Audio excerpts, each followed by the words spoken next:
எல்லாத்துக்குமே மனசும் மூளையும் தான் காரணம்னு நம்ம நிறைய பேசினாலும் அதை சரியா புரிஞ்சுக்கிட்டு ஃபாலோ பண்ணி லைஃப்ல ஜெயிக்கிறது 1% மக்களா தான் இருக்காங்க. பண விஷயத்துல இப்பதான் ஆரம்பிச்சிருக்கேன்னு சொல்லக்கூடிய நபரா இருந்தாலும் சரி, சேவிங்ஸ் ஆல்ரெடி நான் நல்லாவே பண்ணிட்டு இருக்கேன் அப்படிங்கக்கூடிய ஒரு நபரா இருந்தாலும் சரி, இங்க சொல்ல போற 15 பிரெயின் ட்ரிக்ஸ் உங்களுடைய ஒட்டுமொத்த நிதி இலக்கையும் மாத்தி அமைக்க போகுது.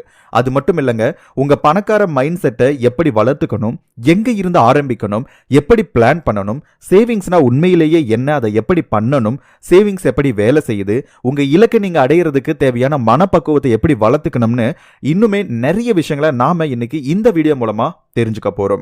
நீங்க டெசிஷன் எடுக்கக்கூடிய சைக்காலஜியை இம்ப்ரூவ் பண்றதுல இருந்து உங்களுடைய ஆள் மனதை தயார் பண்ண வரைக்கும் உள்ள ரகசியத்தை தெரிஞ்சுக்கிறதன் மூலமா உங்களால 1 டன் பணத்தை அசால்ட்டா சேமிக்க முடியும். 1 டன் அப்படின்னு சொன்ன உடனே லைட்டா பயம் வருது இல்லையா? வீடியோவோட முடிவில் இந்த மாதிரி மைண்ட் செட்டை கூட உங்களால சேஞ்ச் பண்ணிக்க முடியும். ஸ்கிப் பண்ணாம வீடியோ பாருங்க. அண்ட் நம்மளுடைய சேனலை இப்போ வரைக்கும் சப்ஸ்கிரைப் பண்ணல அப்படின்னா இது மாதிரி மணி ரிலேட்டட் வீடியோஸ் பார்க்கறதுக்கு இப்பவே உடனடியாக சப்ஸ்கிரைப் பண்ணிக்கோங்க. எல்லாத்துக்கும் மனசும் மூளையும் தாங்க காரணம் அப்படின்ட்டு நம்ம ஆல்ரெடி பார்த்திருக்கோம். அதை 1% மக்கள் மட்டும்தான் சரியா ஃபாலோ பண்ணிட்டு இருக்காங்க, ரிச்சா மாறிக்கிட்டு இருக்காங்க. நானும் நீங்களோ கூட இன்னும் அந்த நிலையை அடையவே இல்லைன்னு கூட சொல்லலாம். சரி, உங்க மூளையை நீங்க ட்ரெயின் பண்றதன் மூலமா உங்களால கூட பெரிய பணக்காரனா மாற முடியும். அது எப்படின்னு நம்ம தெரிஞ்சுக்கலாம். நம்மளை சுத்தி இருக்கக்கூடிய சமூகம் நம்மளை எப்பவுமே செலவு செய்ய வைக்கிறதுக்காகவே வடிவமைக்கப்பட்ட ஒன்னா தான் இருந்துகிட்டு இருக்கு. இந்த மார்க்கெட்டிங் அப்படிங்கிறது மிக முக்கியமான ஒரு விஷயமா இருக்கு. நீங்களா தேவைக்கு செய்யக்கூடிய செலவுகள் அதிகமா, இல்ல யாரோ ஒருத்தர் மூலமா ட்ரிகர் ஆகி நீங்க செய்யக்கூடிய செலவுகள் அதிகமா?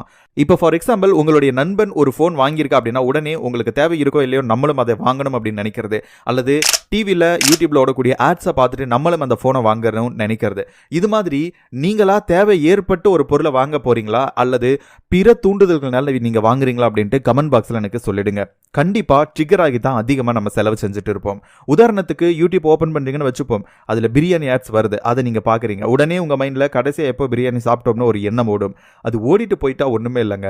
ஆனா நீங்க அதை கையில எடுக்கிறது தான் ப்ராப்ளம். அந்த எண்ணம் வந்ததும் உடனே பிரியாணி சாப்பிடணும்ட்டு பிரியாணி வாங்க கிளம்புறது, அல்லது சொமேட்டோலயோ ஸ்விக்கிலையோ ஆர்டர் பண்ணுறது, இது ஒரு மிகப்பெரிய ஒரு ட்ரிகரிங் பாயிண்டா அமையுது. நீங்க நினைக்கிறது கரெக்ட் தான். இப்ப நான் பிரியாணின்னு சொன்ன உடனே கூட உங்களுக்கு ட்ரிகர் ஆகி இருக்கும். அந்த ஒரு கீவேர்டு உங்களுக்கு வைக்கக்கூடிய செலவு சுமார் 150 ரூபாயில இருந்து 500 ரூபாய் இருக்கும். இப்படி ஒரு நாளைக்கு மட்டும் நம்ம நிறைய கீவேர்டை கன்சியூம் பண்ணிக்கிட்டே இருக்கும். அவேர்னஸ் வீடியோவா இருந்தாலும் கூட அதுல இருக்கக்கூடிய ஒரு வேர்டு நம்மள ட்ரிகர் ஆகத்தான் செய்யுது. இதுதான் உங்களுடைய பிரெயின். ஒரு கீவேர்டை வச்சு அதோட ஒட்டுமொத்த டேட்டாவை உங்க முன்னாடி கொண்டு வர்றப்போ அதுல ட்ரிகர் ஆகி செலவு பண்றீங்க. அவ்வளவுதான். ரொம்ப சிம்பிளா இதுதான் எல்லா விஷயத்திலுமே நடக்குது. டிவியில் வரக்கூடிய விளம்பரங்கள், யூடியூப்ல வரக்கூடிய ஆட்ஸ் உங்களுக்கு தேவையே இல்லைனாலும் அதை தேட வைக்கும். நீங்க தேடாம இருந்தாலும் உங்க கண்ணு முன்னாடி அதையே திரும்ப திரும்ப காட்டும். அது தேவைப்படுறதுக்கு ஒரு காரணத்தை உருவாக்கி டோபமைன் ரிலீஸுக்காக அந்த பொருள் வாங்க வைக்கும். வாங்கினதும் ஃபீல் குட் ஆனதோட சரி, நெக்ஸ்ட் அந்த பொருளுக்கும் உங்களுக்கும் எந்த சம்பந்தமும் இருக்காது. சரி, இதெல்லாம் எப்படி சரி பண்றது? அதுக்கு ஒரே ஒரு வழி, நீங்க கொஞ்சம் ரிவர்ஸா போகணும். இனி இதெல்லாம் கொஞ்சம் ட்ரை பண்ணி பாருங்க. பாயிண்ட் நம்பர் 15, கார்டுக்கு பதிலாக பணம் கொடுத்து வாங்கக்கூடிய பழக்கத்துக்கு மாறுறது. கிரெடிட் கார்டு யூஸ் பண்ணிட்டு இருக்கீங்க அப்படின்னாலோ, அல்லது டெபிட் கார்டு யூஸ் பண்ணிட்டு இருக்கீங்க அப்படின்னாலோ, கையில் பணம் இல்லாதப்ப கிரெடிட் கார்டு அல்லது டெபிட் கார்டு யூஸ் பண்ணி நெக்ஸ்ட் பே பண்ணக்கூடிய பழக்கம் உங்களுக்கு இருந்துச்சு அப்படின்னா அதுல இருந்து வெளியில வந்துருங்க. எப்போ என்ன பொருள் வாங்கினாலும் சரி, காசு கொடுத்து வாங்க ட்ரை பண்ணுங்க. நம்ம தான் டெக்னாலஜி நோக்கி போகணுமே, என்ன ப்ரோ இப்படி ஆப்போசிட்டா சொல்லிட்டு இருக்கு அப்படின்னா இதை கொஞ்சம் செஞ்சு பாருங்க, அதை ஃபீல் பண்ணி பாருங்க. அப்பதான் அந்த பொருளுடைய வேல்யூ எந்த அளவுக்கு இருக்கு அப்படின்ட்டு உங்களுக்கு தெரியும். உங்க கையில இருந்து பணம் வெளியே போறத உங்களால கண் கூட பார்க்க முடியும். ஆனா டிஜிட்டல் டிரான்சாக்ஷன்ல பணம் ஜஸ்ட் ஒரு நம்பர் மட்டும்தான். எவ்வளோ போனாலும் உங்களுக்கு செலவாகிறப்போ அது பெரிய விஷயமா தெரியாது. கடனே இல்லாம டைரக்டா பே பண்ணி வாங்கக்கூடிய பழக்கம் உங்களுக்கு இருக்கணும். கடனாளி ஆகக்கூடிய பழக்கம் இருக்கவே கூடாது. அட்லீஸ்ட் டெபிட் கார்டு யூஸ் பண்ணி நம்ம டிரான்சாக்ஷன் பண்ணா கூட பிரச்சனை இல்லை. பட் கிரெடிட் கார்டு யூஸ் பண்ணும்போது இன்னும் கொஞ்சம் கவனமா இருங்க. அடுத்து நம்பர் 14, ஒரு பணக்காரனா இருந்தா உங்க கேரக்டர் எப்படி இருக்குன்னு கற்பனை பண்ணி பாருங்க. ஒவ்வொரு செலவை நீங்க செய்யறதுக்கு முன்னாடி ஒரு பணக்காரன் எந்த நேரத்தில் எப்படி யோசிப்பான், இந்த செலவை அப்ப எப்படி அப்ரோச் பண்ணுவான்னு யோசிச்சு பாருங்க. இப்போ ஃபார் எக்ஸாம்பிள், ஒரு ஐபோன் வாங்கணும் அப்படின்ற ஒரு தாட்ஸ் வருது அப்படின்னா ரத்தன் டாட்டாவா இருந்து என்ன பண்ணிருப்பாரு? ஒரு 2 லட்சம் வருதா, இதை தள்ளி போட முடியுமா? சோ அது மாதிரி நீங்க கொஞ்சம் யோசிச்சு பாருங்க. நம்ம அடுத்த செலவுக்கு பணத்துக்கு என்ன பண்ணலாம்னு தான் நம்ம யோசிக்கிறோமே தவிர பணத்தை எப்படி சேமிக்கிறது நம்ம யோசிக்கிறதே இல்லை. நெருக்கடியான செலவே உங்களுக்கு இருந்தாலும் ஒரு குறிப்பிட்ட பணத்தை தொடர்ச்சியா சேமிக்கக்கூடிய ஒழுக்கம், டிசிப்ளின், ஃபினான்சியல் டிசிப்ளின் அப்படின்றது நம்முடைய லைஃப்ல ரொம்ப ரொம்ப மிக முக்கியமானது. இது உங்ககிட்ட இருந்தே ஆகணும். அடுத்து நம்பர் 13, உங்க பணத்துக்கான செலவுக்கு முன்னாடி நீங்க நேரத்தை பயன்படுத்துங்க. நான் உங்களுக்கு 1 லட்சம் ரூபாய் பணம் கொடுக்க போறேன்னு வச்சுப்போம். ஜஸ்ட் ஒரு எக்ஸாம்பிளுக்கு தான் சொல்றேன். அந்த பணத்தை உங்களுக்கு கொடுக்க என்கிட்ட 2 ரூல் இருக்கு. ஒன்னு மொத்தமா 1 லட்சத்தை கொடுக்கறது, இன்னொன்னு அதை தவணை முறையில கொஞ்சம் கொஞ்சமா மந்த்லி இவ்வளோ காசுன்ட்டு பிரிச்சு 1 வருஷத்துக்கு கொடுக்கறது. இதுல உங்க செலக்ஷன் என்னவா இருக்கும்? இதுல பாதி பேருக்கு மேல மொத்தமா வாங்குறதா செலக்ட் பண்ணுவீங்க இல்லையா? ஏன்னா இங்க நம்ம மக்களுக்கு எல்லாமே உடனே தான் நடக்கணும்.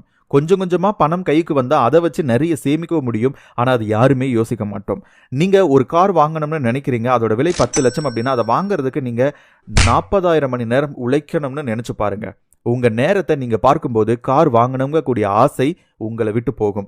கார் வாங்க வேணாம்னு நான் சொல்ல வரலங்க. உங்க கனவுக்கு உங்க நேரத்தை பயன்படுத்துங்க. நீங்க நேரத்தை எந்த அளவுக்கு பயன்படுத்துறீங்களோ அந்த அளவுக்கு வேகமா உங்க கனவை அடைய ஒரு படி மேலே ஏறுவீங்க. இப்போ நான் ஒரு விஷயத்த சொல்றேன், ரொம்ப ரொம்ப யூஸ்ஃபுல்லா இருக்கும். ஸோ இதை நீங்க கேளுங்க. கேட்டதுக்கு பின்னாடி நீங்க முடிவு பண்ணிக்கோங்க. யூடியூப் அண்ட் யூடியூப் அசோசியேட்ஸ்ல இருந்து எனக்கு மாதம் 2 லட்சம் அப்படின்றத என்னால் ஈஸியாக சம்பாதிக்க முடியுது. அப்படி பார்த்தா ஒவ்வொரு நாளும் நீங்கள் 28 டேஸ்க்கு டிவைட் பண்ணி பார்த்தீங்க அப்படின்னா ஒவ்வொரு நாளும் என்னால் 7,000 ரூபாய் சம்பாதிக்க முடியுது. அப்போது நான் வந்து ஒரு ஐஃபோன் வாங்கணும்னு நினைக்கிறேன் அப்படின்னா என்னால் ஒரே மாதத்தில் 2 லட்சம் ரூபாய் இருக்கக்கூடிய ஒரு ஐஃபோனை ஈஸியாக வாங்கிட முடியும். ஸோ இது மாதிரி நீங்கள் 1 மணி நேரத்துக்கு உங்களால் எவ்வளோ ஏர்ன் பண்ண முடியுது? இப்போ ஃபார் எக்ஸாம்பிள் 8 மணி நேரம் நான் வந்து ஒர்க் பண்ணுறேன் அப்படின்னா 1 மணி நேரத்துக்கு என்னால் 875 ரூபாய், கிட்டத்தட்ட 900 ரூபாய் பெர் ஹவருக்கு என்னால் எடுக்க முடியுது. அப்படி பார்த்தா எனக்கு ஐஃபோன் மிகப்பெரிய ஒரு பட்ஜெட்டா தெரியல. பிகாஸ் என்னுடைய 1 மந்த் இன்கம்ல நான் வந்து ஐஃபோன் வாங்கிட்டு இல்லையா. ஸோ இது மாதிரி நீங்க என்ன நினைக்கிறீங்களோ அந்த பொருளுக்கான மணியை நேரத்துக்கு கன்வெர்ட் பண்ணி பாருங்க. அது எவ்வளோ நாள் வந்து நீங்க வேலை பார்க்கணும் அப்படின்றத பொறுத்து ஒரு பொருளை வாங்க ட்ரை பண்ணுங்க. என்னுடைய ஸ்டூடெண்ட் யூடியூப் எப்படி வந்து ரன் பண்ணணும், எப்படியெல்லாம் சேனல் வந்து கிரியேட் பண்ணி நல்லா வந்து வியூஸ் அண்ட் பணம் சம்பாதிக்கிறது அப்படின்ட்டு என்கிட்ட கற்று தெரிஞ்சுக்கிட்டு வித்தின் அ மந்த்ல ஃபர்ஸ்ட் மந்த் அவருடைய சேனல்ல இருந்து 1,60,000 ரூபாய் இப்போ நீங்க ஸ்கிரீன்ல பார்க்கக்கூடிய இந்த நர்சிந்தே அப்படிங்கக்கூடிய சேனல் ஓனர் வந்து எடுத்திருக்காரு. நம்மளுடைய கோர்ஸ்குள்ள ஜாயின் பண்ணதுக்கு பின்னாடி உங்களுக்கு நிறைய விஷயங்கள் தெரிய வந்திருக்கும். ஸோ அதுக்கு பின்னாடி என்னுடைய சப்போர்ட் அப்படின்றது உங்களுக்கு எந்த அளவுக்கு இந்த சேனலுடைய growthக்கு யூஸ்ஃபுல்லா இருக்கு? உங்க சப்போர்ட் இல்லைன்னா என் சேனல்லே இல்லை. உண்மை அதுதான். ஓகே, ஒரு சர்ப்ரைஸ். இந்த வீடியோ பார்த்துட்டு இருக்கக்கூடிய ஒரு எல்லாருக்கும் சர்ப்ரைஸ் என்ன அப்படின்னா, இந்த மந்த் நர்சிந்தே அப்படிங்கக்கூடிய சேனல் ரூல் யுவர் லைஃபை விட அதிகமான கிட்டத்தட்ட டபுள் மடங்குன்னு கூட சொல்லலாம், அந்த அளவுக்கு ரெவென்யூ அப்படின்றத ஜெனரேட் பண்ணிருக்கு. அது உங்களுடைய வாயால நீங்களே சொன்னா பெட்டரா இருக்கும்னு நினைக்கிறேன். இப்போ வரைக்கும் 1,60,000 கிராஸ் பண்ணி போயிட்டு இருக்கு. இன்னும் கொஞ்சம் நல்லா 1,60,000 அப்படின்றது ஒரு 50,000 சப்ஸ்கிரைபர்ஸ் இருக்கக்கூடிய ஒரு சேனல்.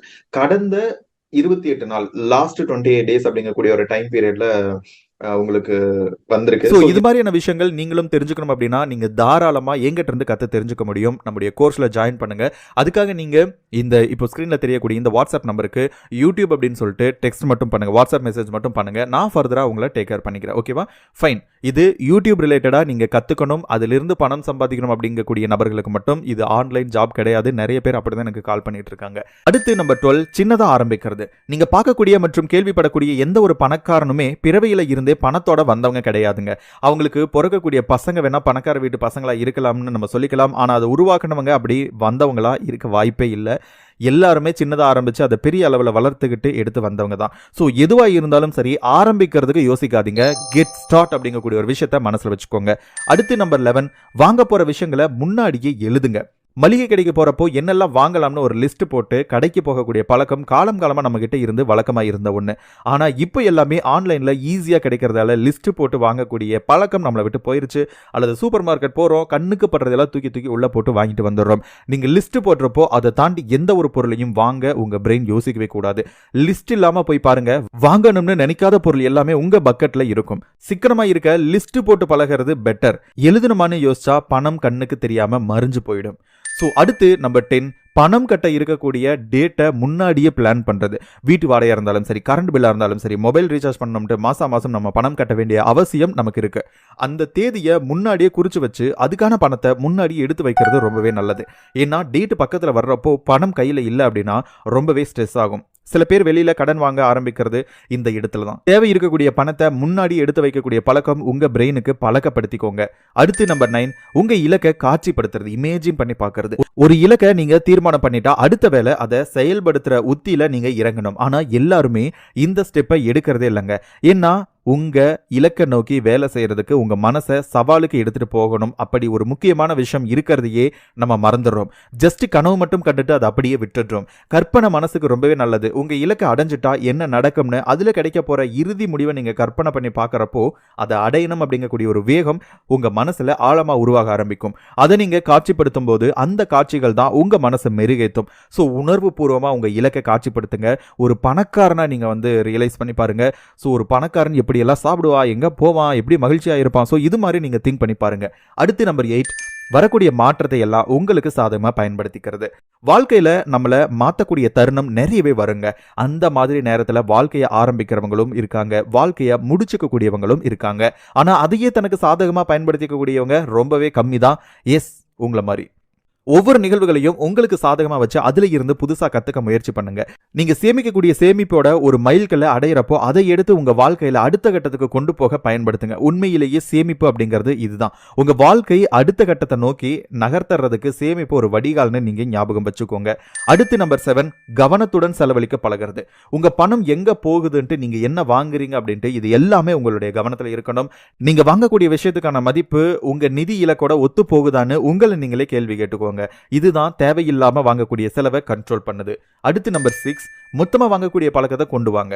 இப்போ நம்ம வீட்டில் கூட அம்மா அப்பா சொல்லியிருப்பாங்க, சர்க்கரை எல்லாம் 1/2 கிலோ போய் வாங்காத, 2 கிலோ வாங்கி வச்சுக்கோ, 3 கிலோ வாங்கி வச்சுக்கோ அப்படின்ற. அது ரொம்ப மிக முக்கியமானது. நீங்க அடிக்கடி வாங்கக்கூடிய ஒரு பொருள் எப்பவுமே தேவைப்படக்கூடிய ஒரு பொருள். மொத்தமா வாங்கி வைக்கும்போது உங்க பணத்தை மிச்சப்படுத்த முடியும்.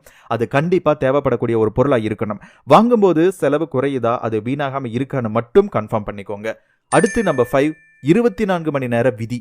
24 ஹார்ஸ் 24 மணி நேர விதின்னு ஒன்று இருக்குங்க. அத்தியாவசியத்துக்கு நீங்கள் பொருள் வாங்கும்போது 24 ஹார்ஸ் வெயிட் பண்ணுங்க. அதை கூலிங் ஆஃப் பீரியன்ட்டு சொல்லுவாங்க. உண்மையிலேயே உங்களுக்கு அந்த பொருள் தேவைப்படுதா இல்லையா அப்படின்ட்டு, இது வெறும் ஆசைதானான்னு தெரிஞ்சுக்க இந்த விதி ஹெல்ப் பண்ணும். நீங்கள் ரீகன்சிடர் பண்ணுறதுக்கு வசதியாக இருக்கும். ஒருவேளை அந்த செலவு தேவையே இல்லைன்னு தெரிஞ்சுக்கிட்டா அந்த பணத்தை நீங்கள் இழக்க வேண்டியதில்லை. இது முக்கியமாக நம்ம அமேசான், ஃப்ளிப்கார்ட்டில் ஆர்டர் போடுறதுக்கு முன்னாடி நம்ம யோசிக்கணும். அடுத்து நம்பர் 4, மீல் பிளானிங். என்ன சாப்பிட போறோன்ட்டு முன்னாடியே திட்டம் போடுறது கூட பணத்தை சேமிக்க ஹெல்ப் பண்ணும்.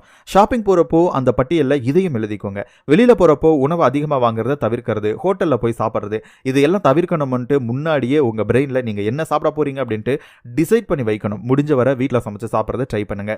அடுத்து நம்பர் 3, உங்க சேமிப்பை ஆட்டோமேட்டட் பண்ணுங்க. ரொம்ப மிக முக்கியமானது. நான் உங்களுக்கு ஸ்ட்ராங்கா சஜஸ்ட் பண்ணக்கூடிய விஷயம் இதுதாங்க. வீட்டு வாடகை, கரண்ட் பில், இன்னும் நிறைய விஷயங்கள் அப்படின்ட்டு எல்லாத்தையுமே தனி சேவிங் கணக்கு வச்சுக்கோங்க மேனேஜ் பண்றதுக்கு. ஏன்னா இது எல்லாமே உங்க கண்ணு முன்னாடி மாசம் ஒரு தடவை தான் வரப்போகுது. ஸோ அதை நீங்க அதிகமா கவனத்தில் எடுத்துக்க மாட்டீங்க. ஸோ நீங்க தனியா இதுக்குன்னு சேவிங் வச்சுக்கிட்டா இந்த பணத்தை செலுத்துறதுக்கு ரொம்பவே சுலபமா இருக்கும். உங்க எதிர்காலத்துக்கும் சரி, எல்லாத்துக்குமே நீங்க தயாரா இருக்கிறதுக்கும் சரி, தனி சேமிப்பு ரொம்ப அவசியமான ஒன்று. ஒரு குறிப்பிட்ட தொகையை நீங்க எப்பவுமே சேமிக்கக்கூடியதை பழக்கப்படுத்திக்கணும். அதே மாதிரி நீங்க இது மாதிரி பில்ஸ் பே பண்றதுக்கு, உங்களுக்கு அப்பப்போ வந்து போற பணத்தை மேனேஜ் பண்றதுக்கெல்லாம் இன்னொரு அக்கௌண்ட் வச்சுக்கிறது இன்னுமே பெட்டரா இருக்கும். அடுத்து நம்பர் 2, சில தேவையில்லாத செலவை நீக்கிறதுக்கு வருஷத்துல ஒரு நாள் ஒதுக்குங்க. மாசத்துல 1 மணி நேரம் 2 மணி நேரம் ஒதுக்குங்க. வாரத்துல ஒரு 10 நிமிஷம் யோசிங்க. கிரெடிட் கார்டு பில்ல இருக்கக்கூடிய auto debit, not only credit card, டெபிட்லையும் தான் ஆட்டோ டெபிட்டை கொஞ்சம் பூத கண்ணாடி வச்சு அலசி பாருங்க. நீங்க மறந்து போன அல்லது இனி தேவையே இல்லாத செலவு எதுன்னு தெரிஞ்சுக்க ஒரு நாள் முழுக்க செலவு பண்ணுங்க. இப்போ ரீசெண்டா இது ஏன் நான் சொல்றேன் அப்படின்னா, இப்போ ரீசெண்டா நான் ஒரு விஷயத்துக்கு பே பண்ணவே தேவையில்லை, ஆனால் நான் ஆட்டோ பேமெண்ட் கொடுத்துருந்தங்காட்டி தேவையில்லாமல் கிட்டத்தட்ட ஒரு $50 அப்படின்றது டெபிட் பண்ணியிருக்காங்க. இனி என்னால் எதுவும் பண்ண முடியாது. கிட்டத்தட்ட ஒரு $3500 $4000 சம்திங் எனக்கு அன்வான்டாக போச்சு. அதை நினைச்சாலே கொஞ்சம் பயமாக தான் இருக்குது. தேவையில்லாமல் சந்தா கட்டுறீங்க, உபயோகம் இல்லாத விஷயங்களுக்கு பணம் கட்டுறீங்க அப்படின்னா அதையெல்லாம் அடியோட நிறுத்துறதுக்கு அந்த ஒரு நாள், அந்த ஒரு டைமை கண்டிப்பாக ஒதுக்குங்க. அது ரொம்ப யூஸ்ஃபுல்லாக இருக்கும். கடைசியாக ஒன்று, மேலே சொன்ன எல்லாத்தையும் ஃபாலோ பண்ணுறக்கூடிய மைண்ட் செட் அப்படின்றது வேணும். இப்போ யாராவது கமெண்ட்டில் இப்போ நம்ம என்னென்ன 15 விஷயங்கள் என்னென்ன பார்த்துருக்கோம் அப்படின்ட்டு கமெண்ட் பண்ணியிருப்பாங்க. அதை நான் பின் பண்ணி வைக்கிறேன். அந்த பின்னோட கமெண்ட்டை எகைன் ஒரு டைம் ரீகால் பண்ணுங்கள். நீங்கள் தினமும் நிறைய விஷயங்களை கன்சியூம் பண்ணுறீங்க, ஆனால் ஃபாலோ பண்ணுறது ரொம்பவே கம்மி தான். பணம் சம்மந்தப்பட்ட நிறைய அறிவுபூர்வமான விஷயங்களை நீங்கள் தெரிஞ்சுக்கிட்டாலும் அதை ஃபாலோ பண்ணுறதுக்கும் எஃபோர்ட் போட்டு தானே ஆகணும். எஃபோர்ட் போடுறதுக்கே எஃபோர்ட் போடணுங்கக்கூடிய அளவுக்கு எல்லாரும் மாறிட்டு இருக்கும். So believe your self first. நீங்கள் பணத்தை சேமிக்கணும் அப்படின்னா உங்ககிட்ட ஒழுக்கம் இருந்தே ஆகணும். ஏன்னா செலவு செய்ய போகிறது நீங்கள் தான். நீங்கள் மனசு வச்சாதான் அந்த செலவை உங்களால் கண்ட்ரோல் பண்ணிக்க முடியும் இல்லையா? பிரெயினை ட்ரெயின் பண்ணணும் அப்படின்னா நிறைய மெனக்கடணும். பல விஷயங்களை போட்டு குழப்பிக்காம சரியாக யோசிச்சு உங்கள் எஃபர்ட்டை ஆர்கனைஸ் பண்ணுங்க. அப்போ தான் ஸ்டார்டிங்கில் சொன்ன 1 டன் பணம் சேர்க்க முடியும்னு சொன்னப்போ உருவான பயம் உங்களை விட்டு போகும். உங்கள் கண்ட்ரோலால் தான் உங்களுடைய சேவிங்ஸ் இம்ப்ரூவ் ஆகும். அந்த சேவிங்ஸில் இருந்து தான் உங்கள் லைஃப் இம்ப்ரூவ் ஆகும். ஸோ இப்போவே பிரெயினை ட்ரெயின் பண்ணுங்க. பணக்காரன் ஆகணும் அப்படின்னா இந்த சேவிங்ஸ் டிப்ஸ் எல்லாம் தெரிஞ்சுக்கோங்க. வெறும் பணத்தை சேர்த்து வைக்கிறதுக்கு பேர் மட்டும் சேவிங்ஸ் இல்லைங்க. உங்க செலவை குறைக்கிறதும் தேவையில்லாத செலவு பண்ணாம இருக்கிறதும் கூட சேவிங்ஸ் தான். இந்த